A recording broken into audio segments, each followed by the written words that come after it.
That was planned what you did on the grid? The strategy was clear. I just asked to Rigamonti, that is my chief engineer, if the dry bike were ready. He said yes, and I say okay.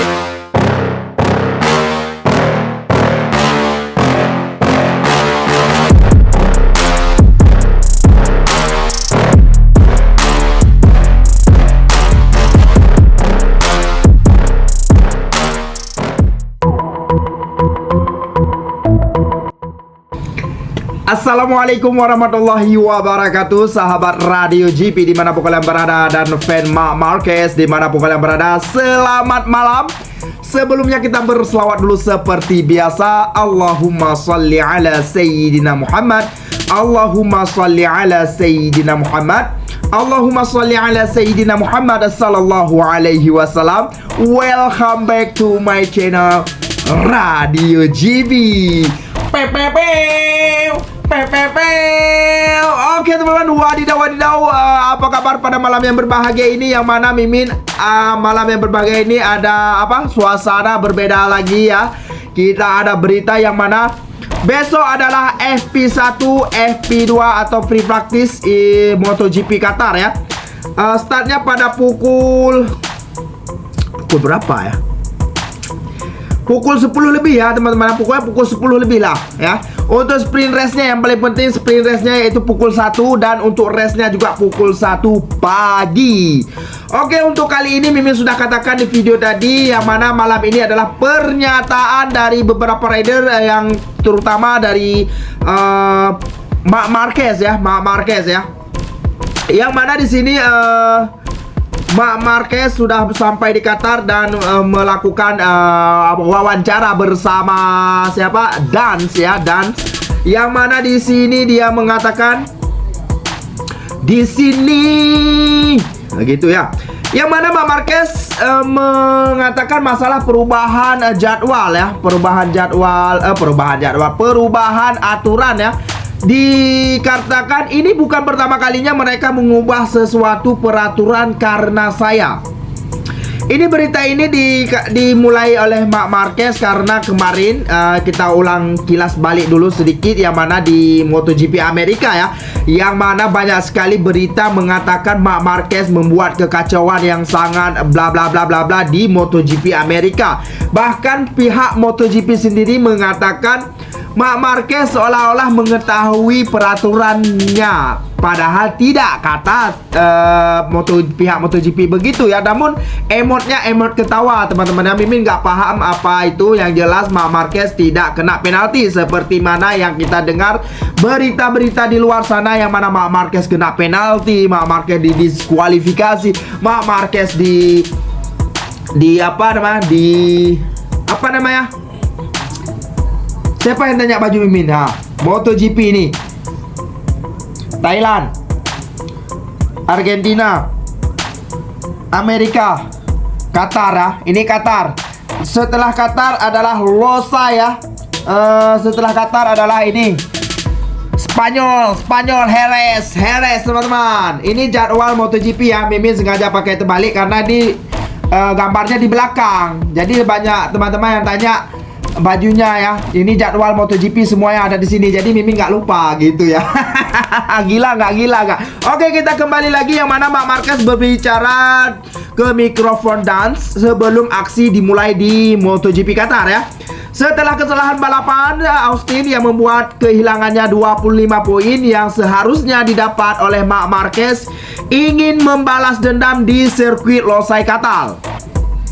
Secara historis, sirkuit ini berjalan baik bagi Ducati, sehingga ia menambahkan keinginan untuk menghindari kesalahan lain, dan kali ini menantang saudaranya Alex Marquez dan Pecco Bagnaia sekali lagi. Marc Marquez menjelaskan kesalahan di Austin. Pada akhirnya, yang saya dapatkan dari Austin adalah kesalahan dalam balapan kegagalan. Yang memakan waktu 2,5 detik adalah salah satu kegagalan yang harus dicegah. Tetapi saya harus tahu persis mengapa itu terjadi. Karena saya datang lebih lambat, dan itu baru hari pertama saya melihat diri saya bersama tim dan melihat di mana dalam telemetri itu terjadi. Saya mengerem lebih banyak pada 3-4 karena sudah waktunya untuk mengatur jarak saya. Dan tanpa menyadarinya saya memotong piano sedikit lebih jauh dari ini, menyebabkan saya membuat kesalahan. Segala hal lain tentang cara keluar dan situasi ini adalah situasi di mana Anda tegang, mencoba berimprovisasi, mencoba memanfaatkan sebaik-baiknya. Dan saya pikir strateginya tepat setelah kesalahan itu. Maksud saya, strategi yang bagus adalah menggunakan ban licin sejak awal. Tetapi seperti yang kita lihat pada lap pengamatan, itu sangat kritis. Quartararo jatuh, tetapi kami bertahan selama 25 menit. Tenang Marquez ya. Cuaca banyak berubah dalam 25 menit. Dan ketika tersisa 8 menit, saya menyadari bahwa menggunakan ban basah adalah kesalahan.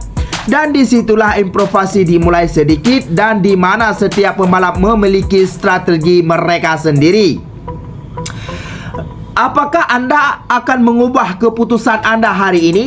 Setelah itu saya akan bertahan dengan ban licin. Namun tentu saja tak seorang pun bisa menjadi peramal. Dan saya pikir pilihan yang paling aman mengingat bagaimana kami melakukan putaran pengamatan adalah menggunakan ban basah. Semua pembalap basah, atau setidaknya pesaing utama untuk gelar juara, dan kemudian Anda masuk ke Oaks mengganti motor, dan begitulah adanya. Namun dalam situasi tersebut jauh lebih baik untuk datang dan berganti sepeda karena Anda memiliki izin berkendaraan yang tidak jelas pada saat itu, tetapi Anda memiliki penalti berkendaraan. Saya yakin bahwa dalam kedua situasi tersebut hal terbaik yang bisa dilakukan adalah menggantikan motor saat itu juga, dan merupakan strategi yang sudah saya terapkan, kata Marc Marquez ya.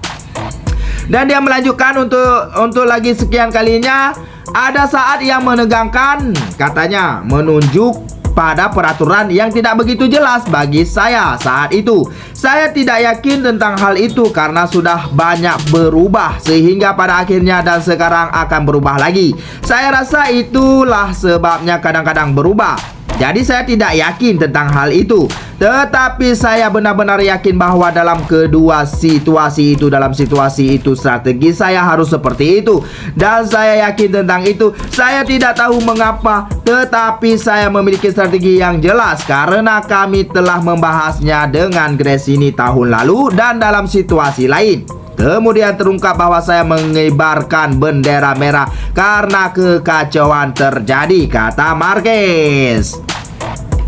Dan sambil tertawa, Marquez mengakui adanya modifikasi kecil yang kadang-kadang ia paksakan pada aturan. Memang benar ini bukan pertama kalinya mereka mengubah beberapa peraturan karena saya, atau karena saya menciptakan situasi yang berbeda seperti lompatan antara motor atau bendera ke bendera seperti di Jerman, di mana kami memulai masuk jalur pit. Ini adalah situasi yang sangat positif. Mendekati Marc Marquez tahun 2019, saya sedang dalam masa percaya diri. Jadi ketika Anda yakin dan Anda percaya diri, Anda punya strategi. Saya yakin semua itu terjadi di Austin. Saya yakin dengan keputusan saya, dan saya yakin dengan potensi saya, dan saya akan terus seperti itu. Itulah yang diberikan hasil kepada Anda. Tentu saja saya kehilangan 25 poin dari para pesaing saya dalam perlombaan di mana kami sudah mengamankannya karena kami sudah tertinggal jauh. Namun ini adalah kompetisi dan saya telah menekankan hal ini dalam banyak balapan.